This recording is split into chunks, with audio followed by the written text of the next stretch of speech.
Elle participe à une fête. Quelques heures plus tard, elle est sauvagement assassinée dans sa chambre et son corps retrouvé dans une voiture. Elle s'appelle Laetitia, elle a 37 ans, elle est autiste, elle vit dans un foyer pour adultes handicapés à Pont-Saint-Esprit. C'est un lieu censé la protéger, mais depuis quelques temps, elle ne se sent pas vraiment en sécurité. En fait, il y a quelques mois, elle a rompu avec son ex, il s'appelle Anthony, il a 26 ans, et le problème c'est qu'il n'accepte pas la séparation. Alors il tente à plusieurs reprises de la contacter, mais Laetitia refuse de lui répondre, comme elle en a parfaitement le droit. Alors il commence à l'harceler. Il poste des vidéos sur ses réseaux sociaux, il vient parfois au foyer et finit par se faire exclure parce qu'il est jugé comme dangereux. Laetitia se sent un peu plus rassurée jusqu'à ce fameux jour. Le 8 octobre, le foyer organise une fête. Laetitia passe un bon moment, mais à un moment, elle aperçoit un visage familier. C'est Anthony en train d'arriver avec sa grand-mère. Quand Laetitia le voit, elle est terrifiée. Alors elle va voir les éducateurs et leur dit qu'il est là, qu'elle a peur et qu'il faut le faire partir. Mais personne n'intervient.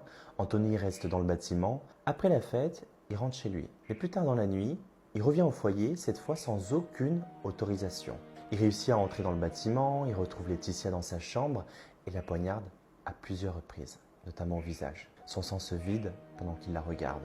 Par la suite, il met le corps dans le coffre de sa voiture et quitte le foyer sans que les veilleurs de nuit ne s'en rendent compte. Juste après, il envoie un message au père de Laetitia et lui dit « Hervé, je suis désolé, je t'aime ». C'est comme s'il avouait ce qu'il venait de faire. Le lendemain, le corps de Laetitia est retrouvé dans le coffre d'une voiture à Cornillon, dans le Gard. Rapidement, les gendarmes arrêtent l'ex, mais son état psychiatrique est instable, alors il est immédiatement placé dans une unité spécialisée. Il est mis en examen pour assassinat et placé en détention provisoire. Les parents de Laetitia sont effondrés et en colère. Maître Basson-Larby, l'avocat de la famille, accuse le foyer d'avoir laissé faire.